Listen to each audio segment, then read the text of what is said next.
whether it be within our facility, outside our facility. That's a sad situation. So I send my condolences to that family. I'm holding this press conference about the former inmate, which is Mr. Batts.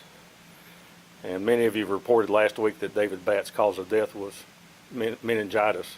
This is also our understanding, not only from the representative from the family, but also from Sharm Allen and the medical examiner's office.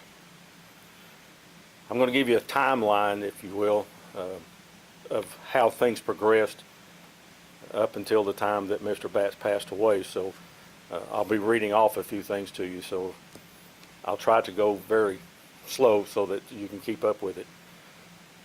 Now that General Allen has concluded her investigation and met with the family, she's determined that the officers committed no wrongdoing. No wrongdoing.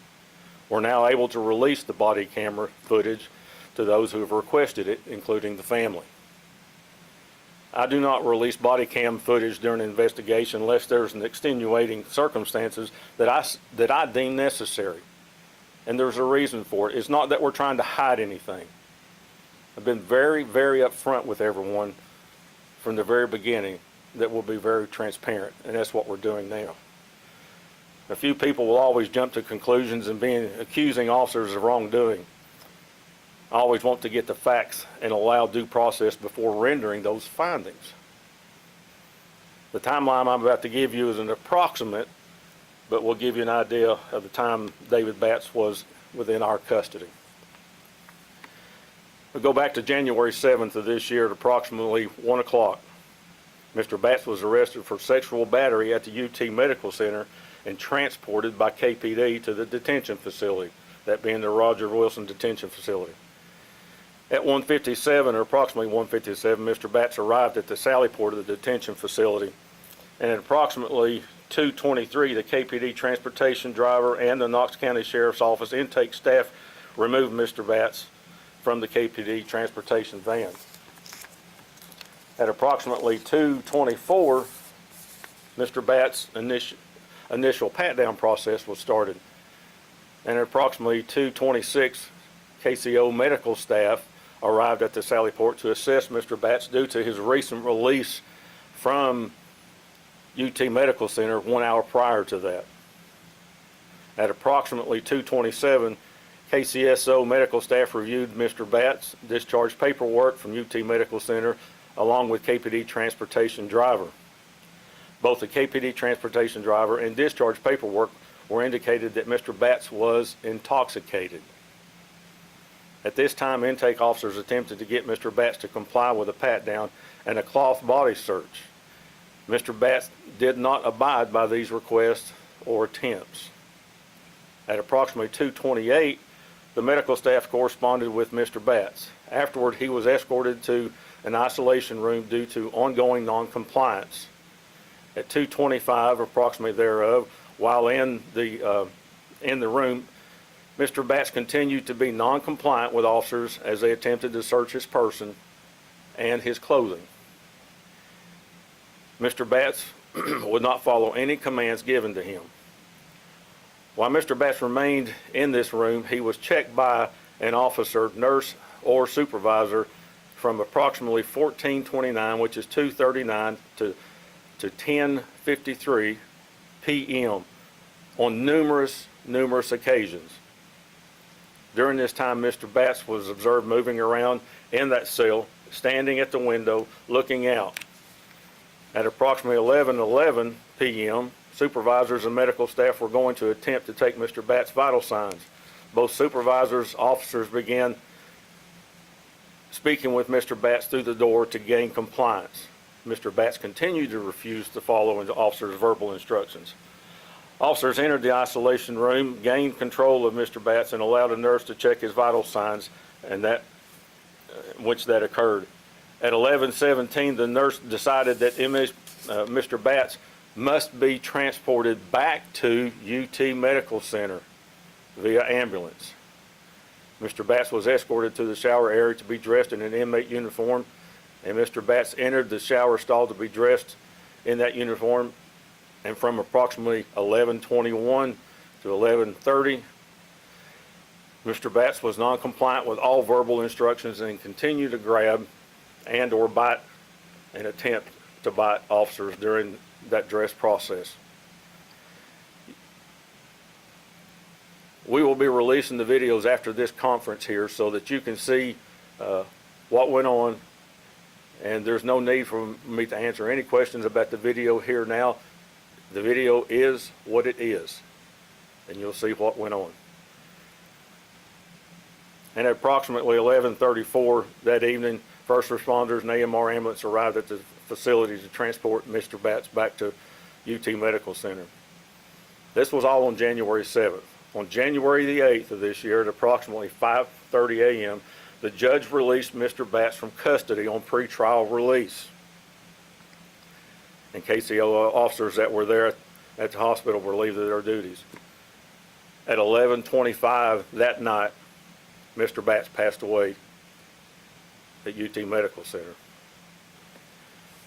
One of the things I want to read to you, and I'm not going to read all of it, but I think all of you have seen it already, and that is our District Attorney, Sharma Allen's, her statement. And there's a few things I want to talk about in that statement. She mentioned about her conversation with the Tennessee Bureau of Investigation within hours of Mr. Batts' death. That conversation happened because I contacted her to let her know of the situation so we could deem, and she could at least talk to the TBI to see if there was anything that TBI needed to do. So I initiated that. I wanted to make sure that there was no issues coming from me or this agency of saying, well, they didn't contact TBI, or they didn't do this, or they didn't do that. I initiated that. Further on in her statement, she mentions no further criminal investigation by the TBI into the death of Mr. Batts is required because of the medical examiner's preliminary autopsy report that Mr. Batts' death was not caused by trauma or injury. Contrary to what was being reported out here in the public, or at least not necessarily by the media and or just anybody out here saying that we beat him to death. The medical examiner says that is not true. There was also, in his urine analysis, revealed that Mr. Batts had fentanyl in his system. And that final autopsy report's pending, awaiting the final toxicology report. So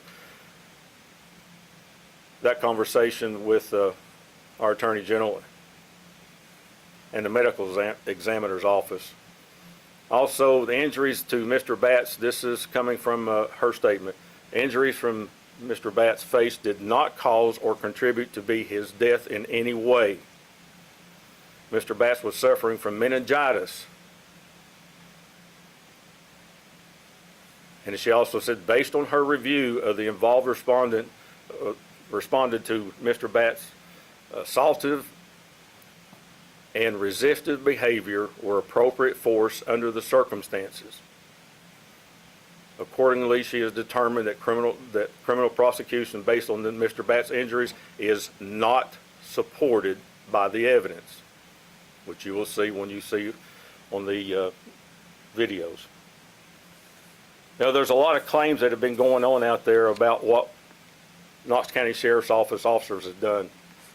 You know, and that's one of the reasons why I'm here, because I'm tired and fed up with people making statements out here that this is what happened when they have no idea what went on.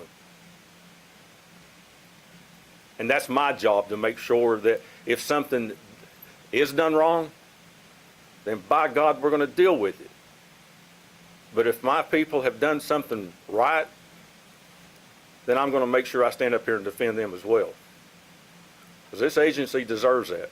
The public out here deserves to make sure that I'm transparent with you all. And I'm going to make sure that we do. Yeah, is Sheriff Tom Spangler upset? You're damn right I am. Because there's a lot of accusations going on out there that just are not true. And these men and women that work within our facility to do the things that they do and put up with some of the things that they have to put up with, I hear a lot of people out here in our public say, Sheriff, I wouldn't do their job. I can understand why. Because it is tough. It's tough on them. It's tough that they have to go home and know that they put hands on somebody that later passes away, not due to their actions. But it's my responsibility to make sure that we have the due process, not only for those inmates that are in our facility, but also for our people as well. And with that, I'll take just a few questions, but do not, I'm not going to answer any questions about the video. You'll see it. You can see what it is. So if you've got any questions, I'll see if I can answer them right now. Sheriff? Yes. A couple things about the timeline. On the afternoon of the 7th, the 2:28 mark, the first body search happened at 2:35 or around 2:30? About 2:24, the initial pat-down process started, As that began. and then at 2:26, the medical staff arrived at the Sally Port. Right. And we have So that- 2:27, they reviewed transcripts of The paperwork from the transportation officer, yes. the thing immediately after that. At approximately 2:28, medical staff corresponded with inmate Batts.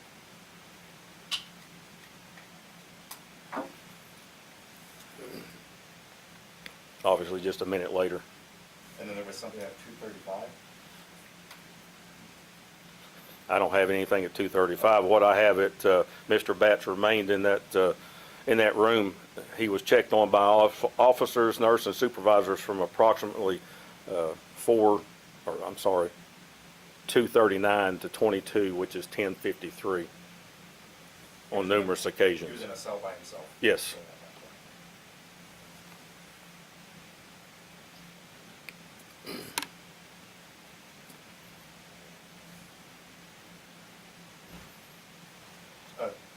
Sheriff, I know that the attorney for the other side has specifically mentioned certain types of, instances that happened, whether it was a stun gun, a taser. I know the video will probably show a lot of it, but to clear up any confusion for interpretation, are we able to go into sort of what happened exactly in terms of?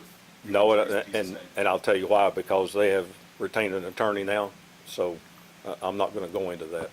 Yeah, we've already talked about that. We're not going to talk about the event itself due to the potential of litigation. They have multiple attorneys.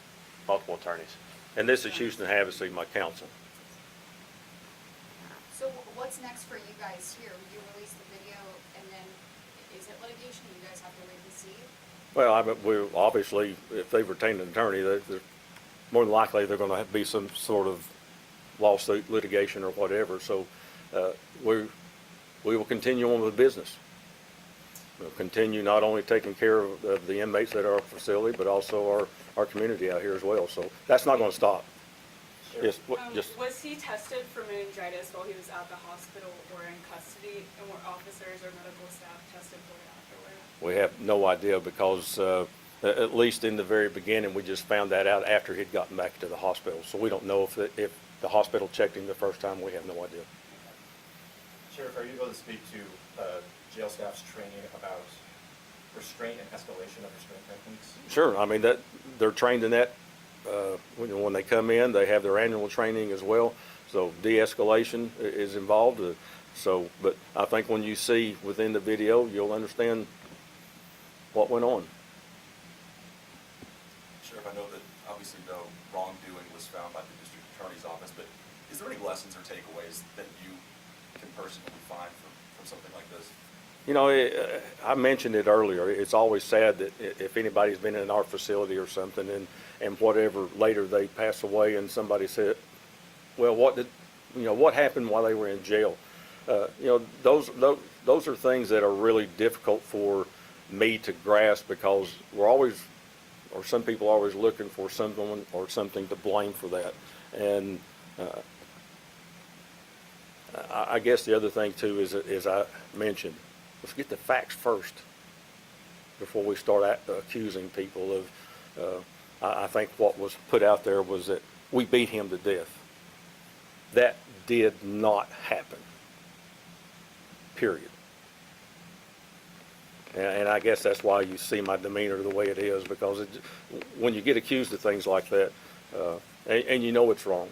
If we had been wrong, I'd be standing up here telling you we did wrong.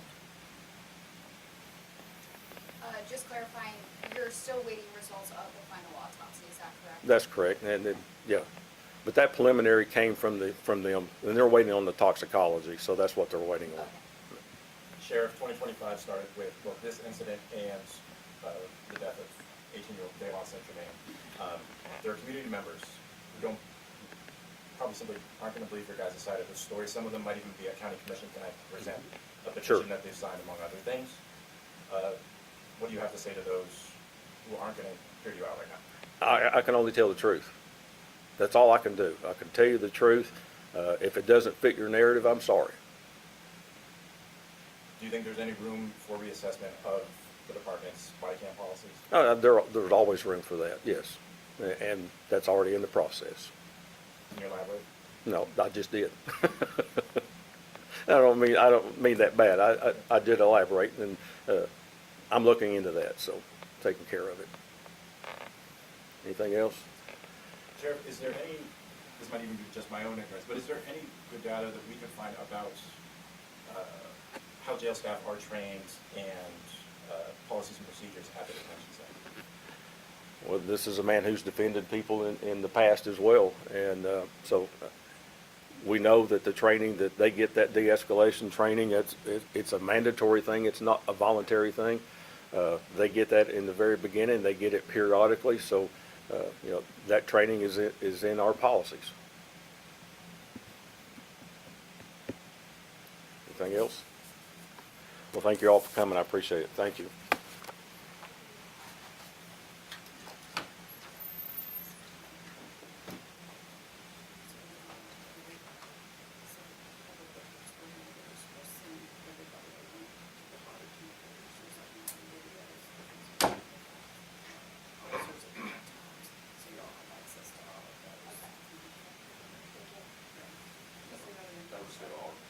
Yeah, I would just send it to, if we're send it to the emails, but I think I'll put it for you, but socks, and just make some super first, and then everybody's got. Hey, body cam footage links will be sent to the emails from public records. There's like 9 videos is what Kimberly is saying, and the press conference just ended, or we could take down a shot. Okay, yeah, that's okay.